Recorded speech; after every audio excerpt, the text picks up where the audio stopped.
Bachelor's in English from Bowdoin College in Brunswick, Maine, and also completed an honors project, a 100-page short story collection. Ooh. His writing focuses on the strange, fantastic, and funny, marrying speculative fiction with minority perspectives. It's so freaking cool, and I'm so excited to hear Andrew Nicholson.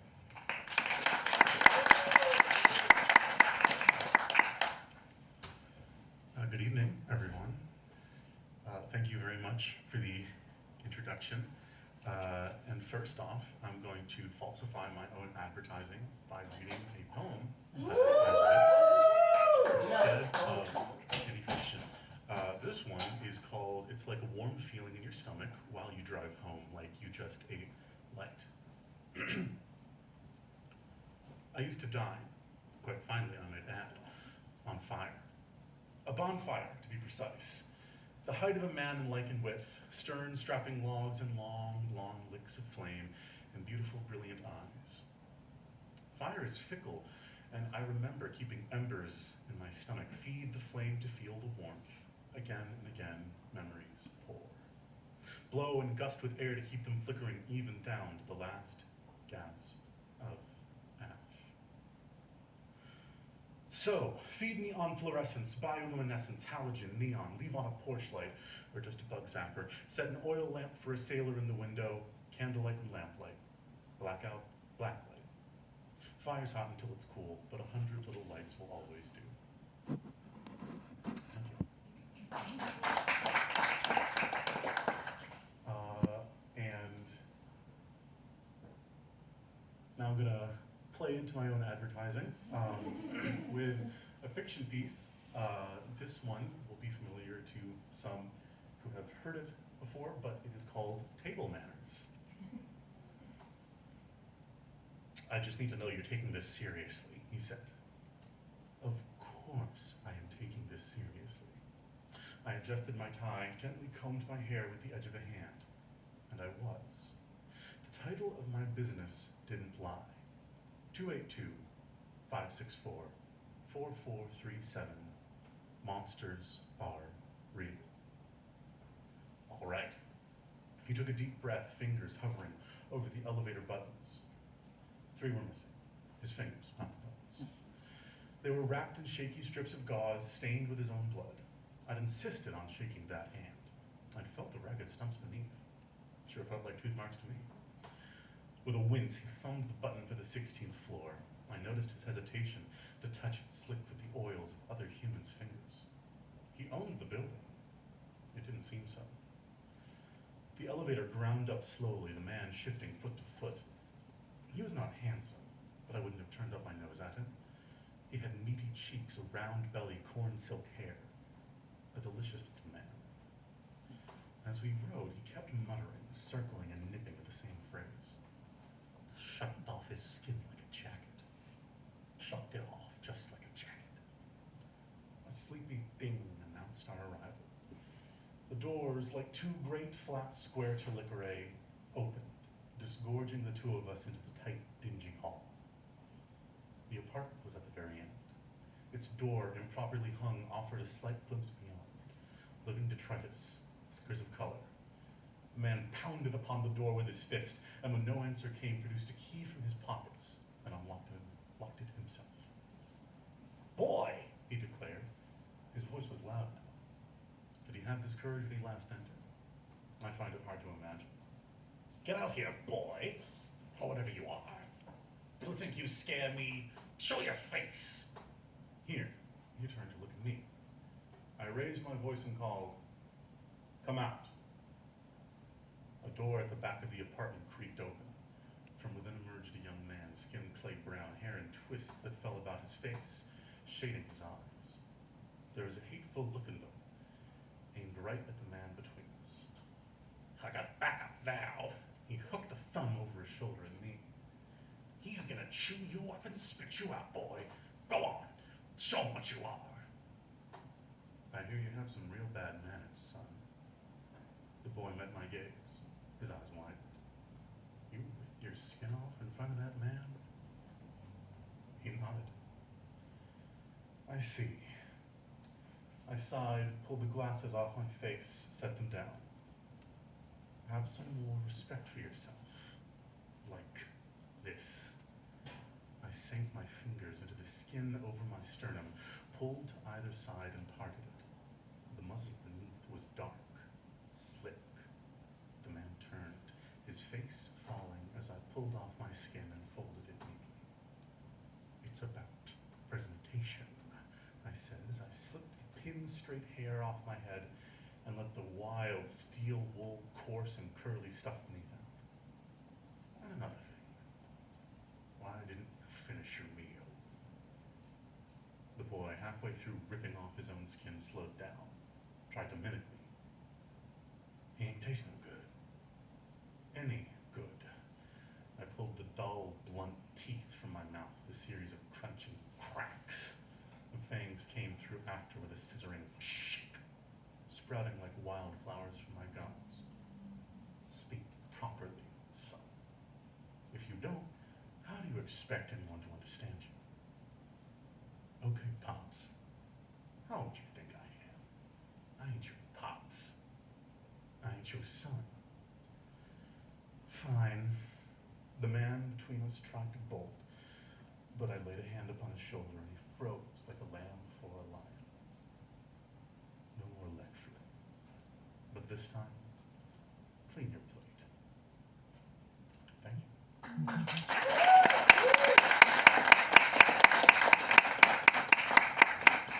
Yes, give it up. Andrew Nicholson, the voice of God, writing as someone much cooler than God.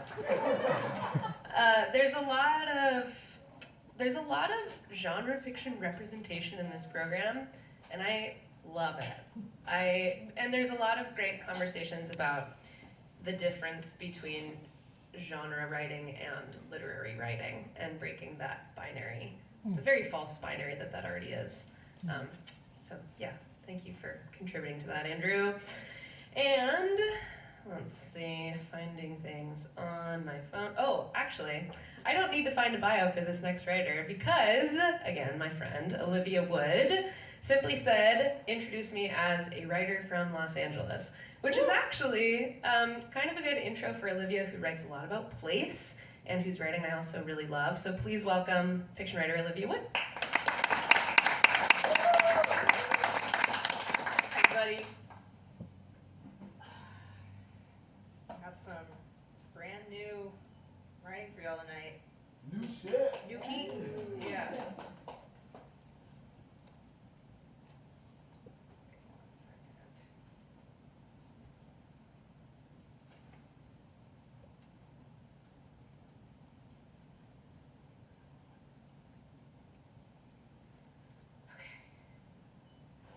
This is a flash fiction piece called The Fan Fiction Apartment.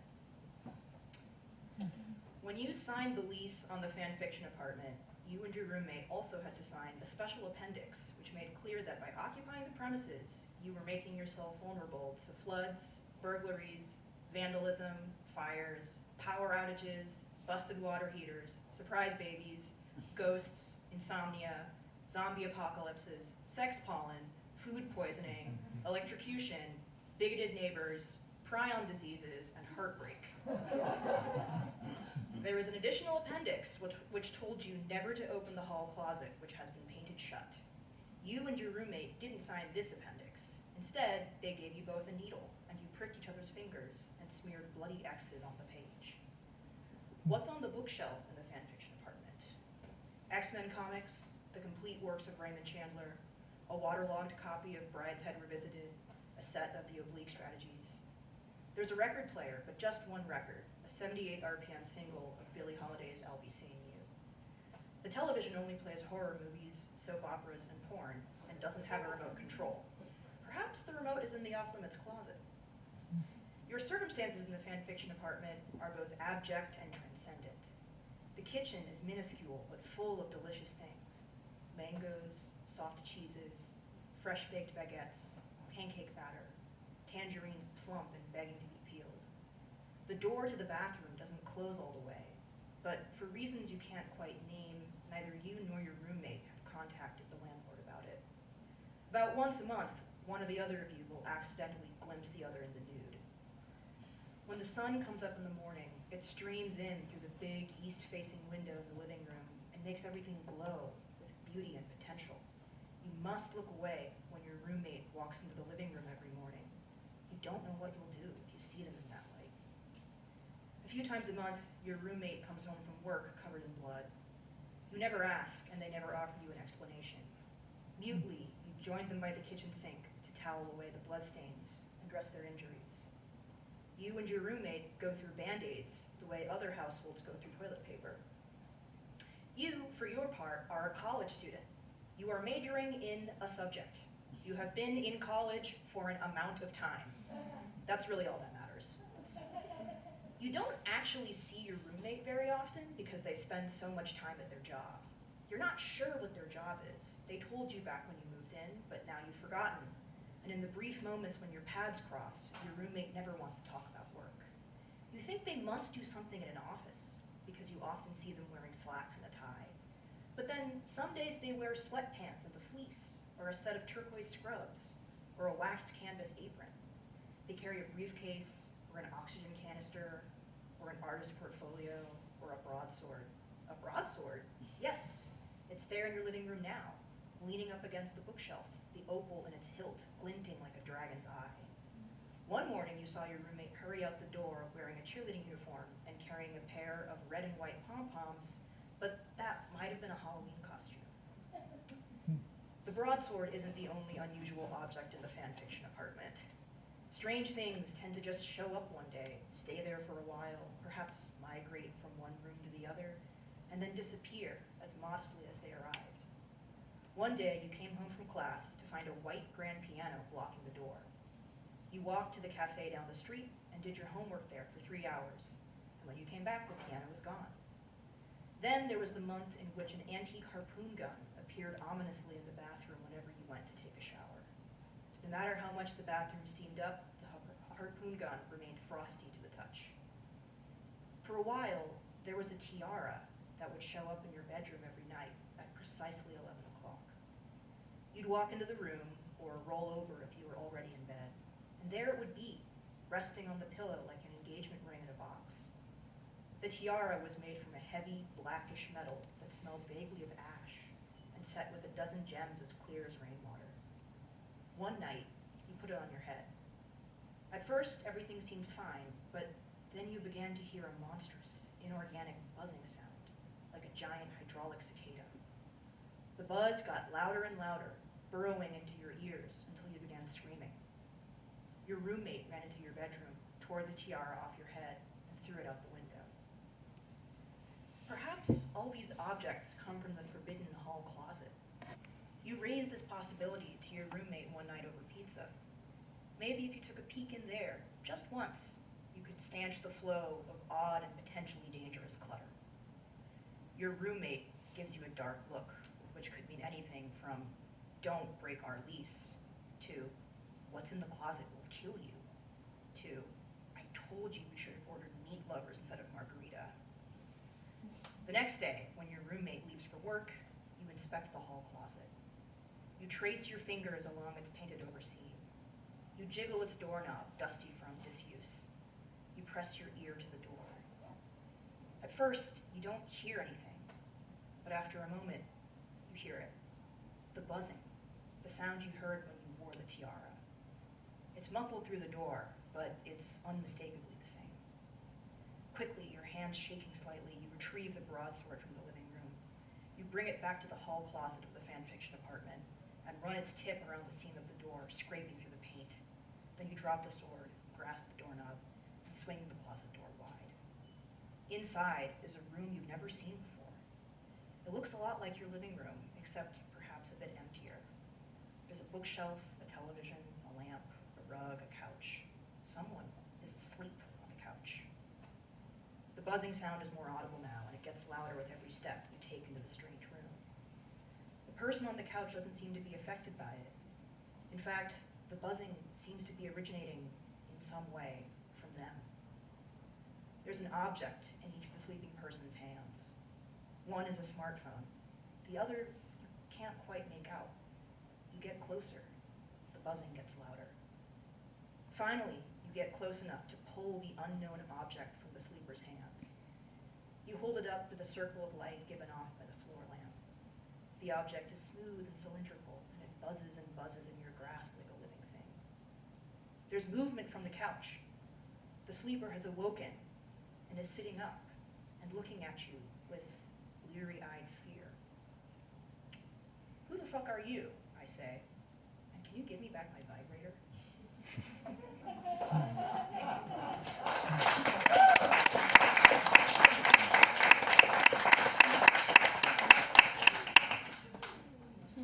Wow! When the hell did you write that? I love it! Oh my gosh. Just the detail, the sensory experience. The not subtle at all erotics. We just love it. That was incredible. We are gonna take about a 5-minute break. If you're just getting here, this is the Mill City Reading Series. This is for showcasing in-progress work from the U's MFA program. And we have one more reader tonight. Katrina Yeager, unfortunately, is feeling a little sniffly. So she'll be reading at the next installment, which is TBD, but we'll make sure to let you all know when it is. And for now, yeah, take a little breather and we'll regroup in a bit. Thanks.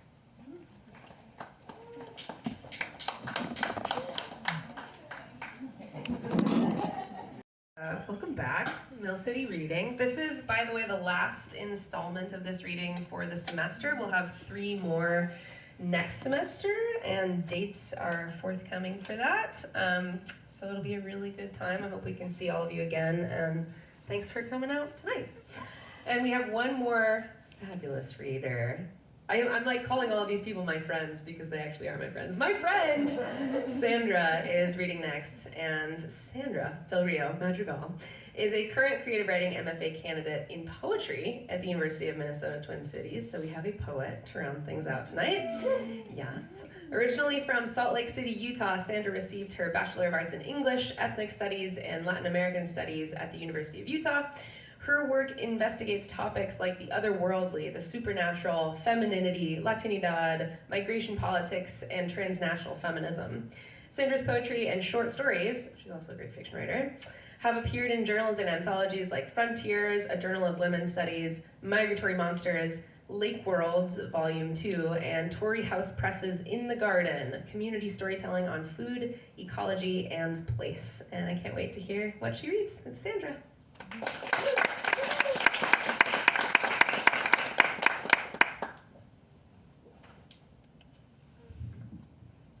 Does this work? Okay, awesome.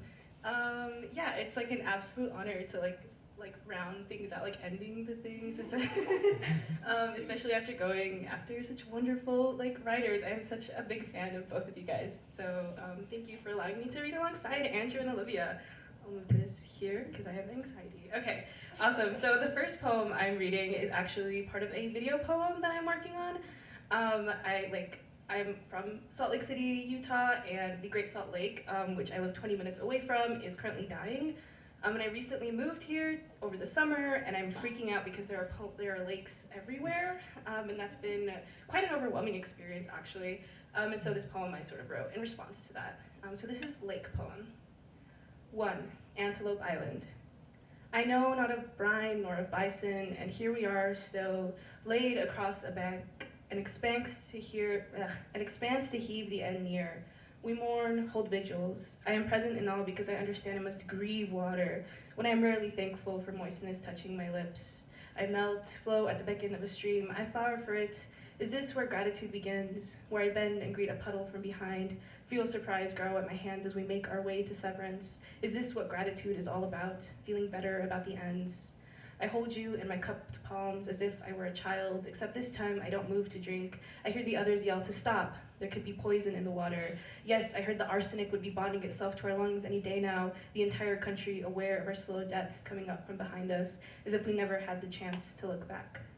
Today you are an island. American avocets dip their heads into the water, below the saltgrass through dense reeds, grown to choke the avians. 2. Hearth. Listen to the larkspur, how it pushes up against the soil, the sprouting, a soft murmur, the flutter and twitter of the small American robins, the soft shuffle of fluff that floats along the river, feathers, dandelion tufts, entangling itself along the air, a long trail of the world's happening all around you. Listen to the footsteps pressing into the grass, against the elk, the night herons, against the lake. It all spreads in wet splotches, stretches forth, and mountains sink further still as the ground. 3 Utah deserts. Brigham Young hid the word carnage within Desiree. This is the place where the desert caused, the Great Salt Lake place where the Great Salt Lake deserts, where deserts become the Great Salt Lake, where the land bows for the lake, bending low into a basin. We offer up a monument. Vigils walk the earth long after we desert it. 4 Land of 10,000 lakes. I tell my mother of the many lakes here, the massive rivers in Minnesota in abundance I pass by on my way to work. I tell her of the Day Makaska and the way the lake catches the sun when it sinks further still as the ground. Today there is no silence. We did not die for it nor hunted for it. We forego heroes. We sought out remembrance. I find I distrust the lakes, convincing myself its place here is more temporary than my own. Pleated through the shorelines as if birds could hop from joy to joy, as if our joy meant anything when it scrapes against the landscape, asks it to bow to our steps for Desiree, for our fingers who search for something to love tug endlessly, and then there is nothing. There was never anything meant for us to give, was there? Vigils walk the earth long after we desert it. Antelope Island, this year you are an island. American avocets dip their heads into the water, below the salt grass through dense reeds grown to choke avians, and they are grateful for the swallow. Okay, and so, thank you. And then the next following couple set of poems are sort of exploring my relationship with my mom and my grandmother and her mother and so on. So they are about 4 poems exploring the same thing. So this is Without a grandmother's villainy, there is no story. Displacement is my grandmother resting eternally in Cobija San Marcos. Is her offering Sprite and Coke over and over again? Is her crying, seeing my mother and her daughter the first time in decades? Is the bodies banging up beneath the floorboards? Is her coldness a sheath, lounging itself over her figure, gentle and hard at once? Is her home? Is her birds putting song throughout the hall and hidden behind blankets? Is the door beautiful Virgencita in stained glass hung with beads? Is the succulent spread across the pavement, planted for the hummingbirds to suck on? Is how distance is a levity? Is the swarming of scorpions in a toddler's shoe? Is the Catholic Church as absolution? Displacement is my mother's tears, how she bends at another mother's will and grants love to those who don't deserve it so. Con un cafecito y pan. What happened to my mother was her mother, we confirm, as our wrists twirl the spoon, blend coffee with its cream. Soft swirls of dark brown and white, light brown and beige spins into our laughter. Yes, truly, that is all that has happened, except for a mass embanked in her torso. Of course, that one was me, for coming to life past her pelvis, mess embarked beyond her. Both me and my grandmother, literal abandonment forever present until my mother's body decays. What happened to her was purity, a mother eating at what gathers underneath the nails, beds undone. My mother thinks I'm the one who damaged her, she says, and I'm overloaded with significance, sugar gulped in gales. I value damage as hot, fluid, burning, Americanness, a bitter healing, to be damaged as past, as prior to the morning. The days unspooled are readied with the toast. My mother smiles, cracks another laugh onto the plate, serves it warm, harm scalding her throat as she convinces herself the damage has been done. Lo hecho está hecho. Dark fissure, all the women in my body touched. Movement we share and guard the inevitable charge of it all. Touch as necessary, as if you have no other choice but to buzz against one another. Garden coming to life, ancestors consumed as food into belly. Oh, to be a damaged, unruly woman, I wonder, all while the coffee keeps warm. And then, to write a place is to bring it forth. We find the shape of our grandmother's cities sitting in We find the shape of our grandmother's cities sitting in bombastic gore, bodies made sound. Does anyone ever think of my bones, how they taste, how they nest? Or what about my sweat sweltering in your leave, my tongue illegible to any mouth? We wait in hedonism for our mothers to heal. That's very sweet, I hate that. Look at all we waste. In expectations, we lose reconciliation, we lose haste. I've never used the term motherland. I've never settled into a church. My mother's bed, my church. Her eyebrows, my church. Her feet, my church. My grandmother held me in her womb before my mother ever did. My mother held my children in her absent womb before I ever hoped to steal her lead someday. I am a daughter, I am a daughter. Love speaks through my mother, flesh made willing. That's very horrible, I adore that. I've never used the term mother tongue. Hair gathers up as a bow. How sure were you when you knew you wanted me to exist? And then, nosotras la mal. Conviéndonos a nosotras mismas, se localiza, se pierde lo matrilineal. Sinónimo de querer. La frontera se va, se va, se va, disipa. La tierra nos devora como carne, come carne. In the end, I speak of Jehovah as mine, holy the bereavement left to the unknown, to a religion not my own. Oh, political instability, how you rule the masses. Me, 500 years later, post-Columbus, initial contact, the point of no return. You, a gaping hole in my life, wholly unanswerable, unassumable, unsurmisable. Chaos, the perfect opponent to hegemony, it suits us. The hybridity as we consume the complications that astound us all. We move beyond la raza ideal. We embody deviance through our hips, rather soft, rather hard, rather round, rather long, the sway of the world caught between legs. We hack away at our physical traits. The tongue, the teeth, the palate, the lips, the cavity. Essentially, we open. In my 20s, I met my great-grandmother for the first time. She's actually my grandmother in a way, but we don't talk about the between my mother and her mother and her mother. No hables mal de la mujer. Nasty what sticks us, uteri, mammary glands, birth canals. Do you remember when you were human? Do you remember how delicate it felt to exist, to breathe? Do you remember the heart? Its stutters, its pliability, its cherry. Yes, I'm speaking to no hables. Manna, magic vested, leftover PC, draped across the landscape. We struggle with it resting on our shoulders. In the end, I speak of land as though it is mine, of culture, of language, of blood, of bodies, of la víbora, when all I have to claim is silence. In the end, I am so naked, housed in original sin, his bottom lip the ledge I'm always on. There, in our closeness, we should be very near to the beginning, to the creation of all manner of unruliness, the installation of a woman falling on her ass, doused in contamination. She catches the open sky with the corner of her eye. In the slivers, we glimpse all. Okay, so thank you.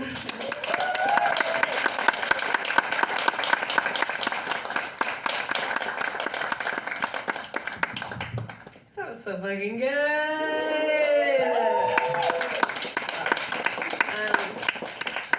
That was very special.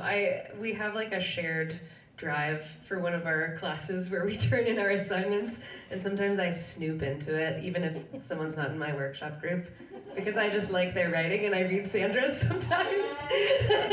And I read that poem and was like, oh, Sandra, this is it. Like, this is really, really, really good. So I'm so lucky to hear it. That thus concludes the reading for this evening. Hope to see you all at the next ones next semester, and hope you have lovely rest of your evening. Thank you so much to Majors and Quinn. This is such a great event, and thank you all for being here, truly. See you next time.